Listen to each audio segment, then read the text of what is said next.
అన్నమయ్య జిల్లా రాజంపేట పట్టణంలో రాష్ట్ర ప్రభుత్వానికి వ్యతిరేకంగా వైసీపీ నేతలు వెన్నుపోటు దినోత్సవ ర్యాలీ నిర్వహించారు। ఈ కార్యక్రమానికి వైసీపీ రాజ్యసభ సభ్యుడు మేడ రఘునాథ్ రెడ్డి, వైసీపీ ఎమ్మెల్యే ఆకేపాటి అమర్నాథ్ రెడ్డి తదితరులు సారథ్యం వహించారు। ఈ సందర్భంగా పెద్ద సంఖ్యలో పాల్గొన్న వైసీపీ శ్రేణులతో కలిసి పాత బస్టాండ్ నుండి సబ్ కలెక్టర్ కార్యాలయం వరకు ర్యాలీ నిర్వహించారు। ఈ ర్యాలీలో రాష్ట్ర ప్రభుత్వానికి వ్యతిరేకంగా నినాదాలు చేశారు। ర్యాలీ అనంతరం సబ్ కలెక్టర్ కు వినతి పత్రం సమర్పించారు। నిరసన దినం వెన్నుపోటు దినముగా ఈ రోజును 4న నిర్ణయించడం జరిగింది। రాష్ట్రంలో 175 కాన్స్టిట్యున్సీల్లో ఈ వెన్నుపోటు దినము నిరసన దినము పార్టీ ప్రజల కోసంగా ప్రజల పక్షాన పోరాడుతున్నాము। 1 ఇయర్ జగన్మోహన్ రెడ్డి గారు ఓపిక పట్టారు। ఎన్డీఏ కూటమి ఇచ్చిన హామీలన్నీ నెరవేర్తిస్తారు, వారికి కూడా 1 ఇయర్ టైం ఇస్తే ఇవ్వాలి అనే ఉద్దేశంతో ఓపిక పెట్టారు। ఈరోజు ప్రజల నుంచే బాగా వ్యతిరేకత ఉంది। ఆ ప్రజలందరూ చాలామంది లీడర్లు పోయి జగన్మోహన్ రెడ్డి గారికి విన్నవించడము, ఈ పరిపాలన బాగాలేదు, చాలా అన్యాయంగా జరుగుతుంది, మీ పరిపాలన నవరత్నాలను పెట్టి అదే బైబిలు, అదే ఖురాను, అదే భగవద్గీతగా మీరు పెట్టి 2,70,000 కోట్లు సంక్షేమ పథకాలకు ఇస్తూ నాడు నేడు అని ఎడ్యుకేషన్ మీద కానీ, హెల్త్ పైన కానీ, పోర్టులు కానీ, ఫిషింగ్ హార్బర్లు కానీ అభివృద్ధి కార్యక్రమాలు ఎంతో గొప్పగా చేస్తూ 5 ఏళ్ళు పరిపాలన సాగించారు।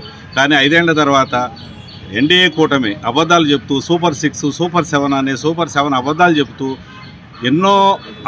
ఎన్నో హామీలు ఇచ్చారు। ఎందుకంటే జగన్మోహన్ రెడ్డి గారి కన్నా మేము డబుల్ త్రిబుల్ చేస్తాము అని అన్ని హామీలు ఇచ్చారు। ప్రజలు కూడా నమ్మారు, 10% నమ్మారు, 40% జగన్మోహన్ రెడ్డి గారి తరఫున నిలబడ్డారు। ఆ 10% ఏదో పాపం బాబు గారు ఇంకా ఎక్కువ ఇస్తారేమోనని ఆశపడ్డారు। ప్రజలు కదా పాపం మాటలు చెప్తే నమ్ముతారు। కానీ 1 ఇయర్లోనే ఆయన అబద్ధాలు చెప్పారు। 1999లో 2014లో చెప్పినట్లుగానే 2024లో కూడా అబద్ధాలు చెప్పారు, మమ్మల్ని మోసం చేశారనే అభిప్రాయానికి వచ్చేసారు ప్రజలు। కానీ ఇప్పుడు మేము ఇంకా మా పార్టీ తరఫున మా జగన్మోహన్ రెడ్డి గారి ఆదేశాల మేరకు మేము ఇంకా పోరాడాల్సిన అవసరం వచ్చింది। 1 ఇయర్ అయింది। ఇప్పుడు ప్రతి 6 నెలలకైనా సంవత్సరానికైనా ప్రజల తరఫున పోరాడాలి। ప్రజల కోసంగా వారు చంద్రబాబు నాయుడు గారు ఎన్డీఏ కూటమి ఇచ్చిన హామీలు నెరవేర్తించాలని మాత్రమే కోరుకుంటున్నాం। మేమే వెంటనే ఎలక్షన్ లేదు, మాకు ఓట్లు ఏమని మేము అడగట్లేదు। ఈ 4 సంవత్సరాలు ప్రజల తరఫున పోరాడాలి। జగన్మోహన్ రెడ్డి గారు ఆదేశాలు ఎప్పుడు ఇచ్చినా, నెలకి ఇచ్చినా 6 నెలలకి ఇచ్చినా ప్రజల కోసం పోరాడతాం।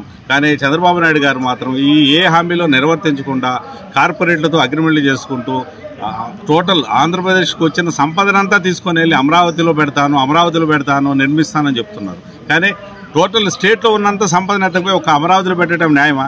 ప్రజలందరూ ఎంతో ఇబ్బందులు పడుతున్నారు।